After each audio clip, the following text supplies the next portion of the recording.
ค่ะกราบสวัสดีFCทั้งช่องของสงกรานต์นะคะมื้อนี้จะพามาตามแนวทางตำเล่าวของพอบ่ประสงค์ออกน้ำนะคะวันที่10นั่นกะลุดนะคะพอบ่ประสงค์ออกน้ำสัปดาห์ที่แล้วเพิ่นอยากหลุดหลายมือนะคะแต่ว่าเฮาก็อย่าถิ่มอย่าป๋าเพิ่นนะคะพี่น้องเพื่อว่าต้นสัปดาห์นี้หรือว่าในสัปดาห์นี้อาจจะเข่านะคะถ้าเผลอนะคะ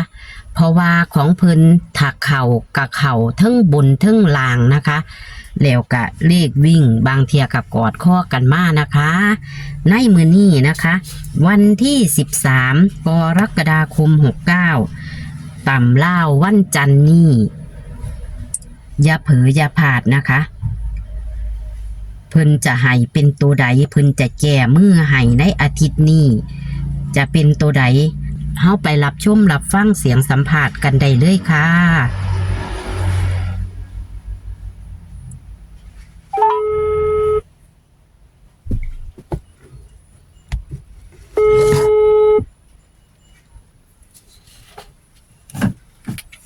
ฮัลโหลสวัสดีค่ะพ่อวัดดีแม่ยายค่ะมาเอาตำเล่าวค่ะโอ้ยฝนตกมาทางบุญอันมื้อนี้บ่ตกพ่อทุกจันทร์ก็ยี่จันทร์ก็ตกดีแท้บ่ตก2 มื้อแล้วค่ะมันแดดแล้วมื้อนี้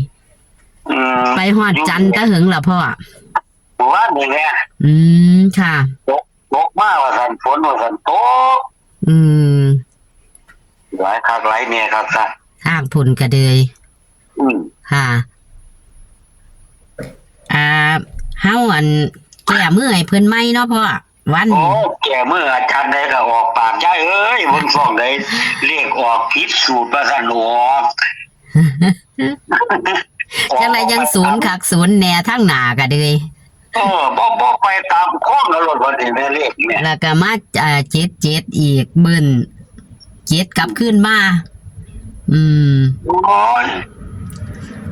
บ่เป็นหยังพ่อเฮาแก้มือใหม่มันมีดูมันมีมันมีทุกมือเริ่มต้นใหม่ค่ะเดี๋ยวมันดีเนาะมัน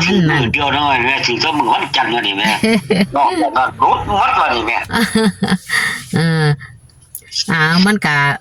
นั่นเนาะมันมีเขามีรถละโอ้ยเรียกออกจังสี่เพิ่นเรียกออก6ตัว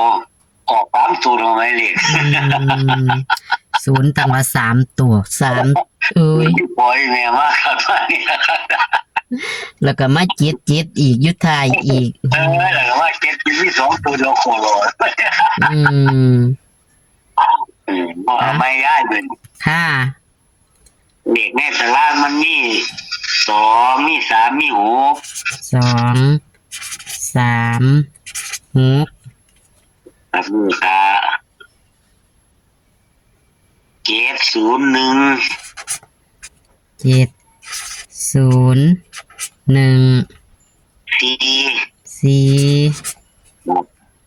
ค่ะวิ่ง6กับ7ใหญ่6 7จับคู่70 71 ผมนี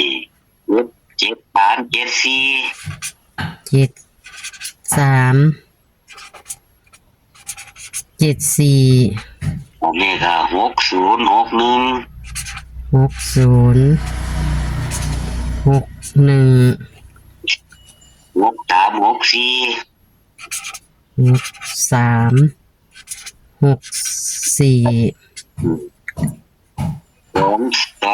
ตอนนี้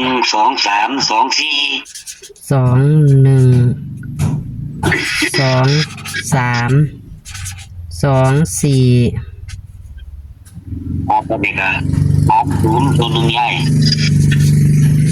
30ครับ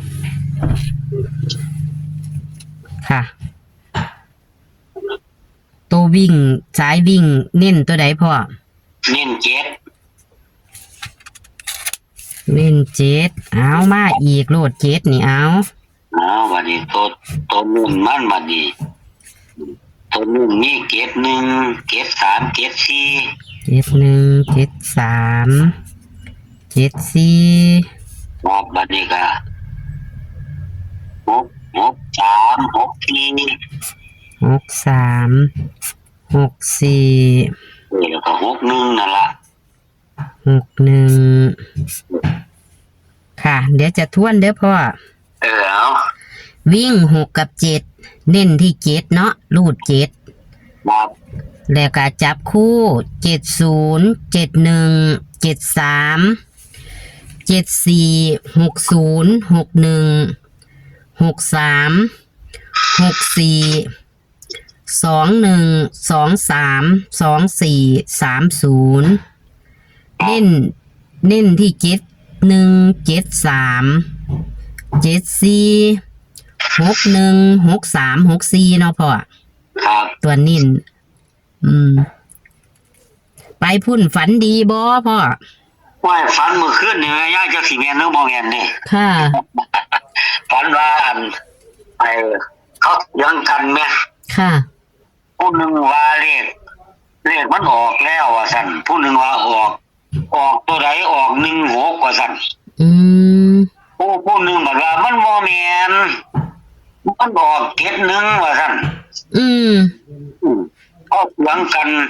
ว่าแล้วว่ามันออกตัวใดกันแท้สั่นนี่ ค่ะ นี่ละออกกันบ่61กับ71นั่นล่ะสั่นนี่ โอ้ ค่ะ มันก็อยู่ในหนีตัวนี้ อยู่ในหนีตัวนี้หังพ่อตัวนี้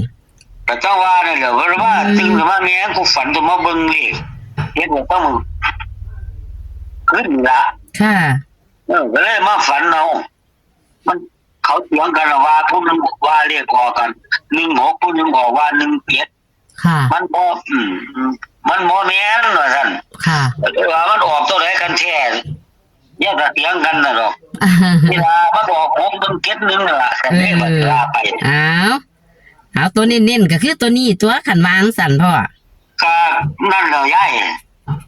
เอาเน้นๆให้เพิ่นเลย เพราะว่าเพิ่นบอกมาย้ำอีกแหม แม่น ซ้ำมาย้ำอีก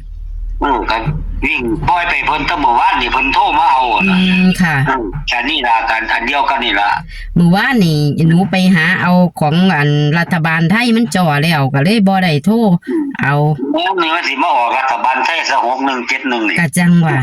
ว่ามันเป็นไปได้เนาะ แม่น เป็นไปได้ ครับ อ้าวค่ะก็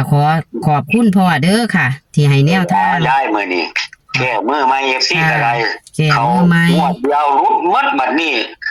มื้อนี้ละมันสิเข้าพ่อ แม่นคันฝันจังซี่ฝันว่าคนมาบอกปานนี้เถียงกันปานนี้ อ้าวขอให้โชคให้มานไปน้ำกันค่ะ ให้ด้วยยุบช่องค่ะ ค่ะ ขอสวัสดีค่ะพ่อ สวัสดีครับยาย ค่ะ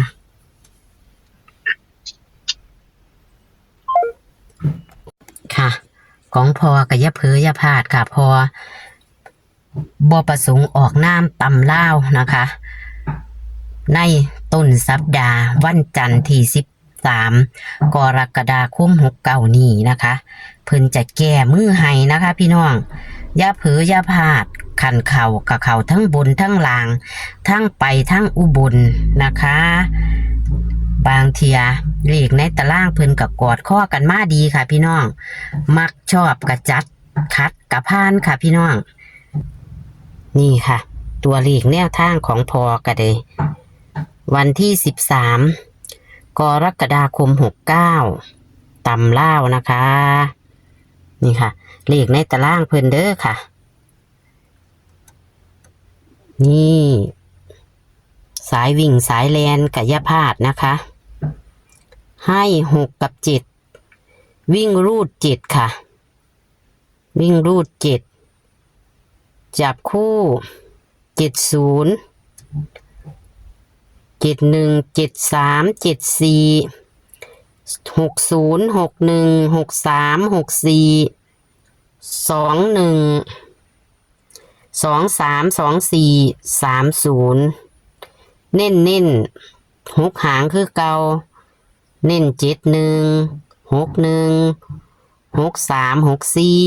แล้วเพิ่นก็มีความฝันพร้อมพี่น้อง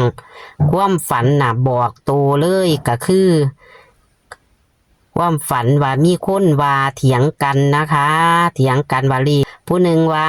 ออก61ผู้หนึ่งว่าออก71พี่น้องนี่ล่ะค่ะเป็นความฝันประกอบนำเอาเพิ่นก็เลยเน้น71กับ61เด้อค่ะพี่น้องนี่ค่ะแคปหน้าจอค่ะโชคหมานเด้อค่ะพี่น้องมื้อนี้ตำลาวก็พอบ่ประสงค์ออกน้ำอย่าเผลออย่าพลาดค่ะเอาขอกดไลค์กดแชร์ให้กับทางช่องและพอบ่ประสงค์ออกน้ำในเด้อค่ะพี่น้องเป็นกำลังแรงใจให้กันนะคะเพื่อเพิ่นจะมีกำลังแรงใจเฮ็ดตัวเลขมาให้เฮาได้มีโชคมีหมานกันค่ะเอาโชคหมานค่ะขอสวัสดีค่ะ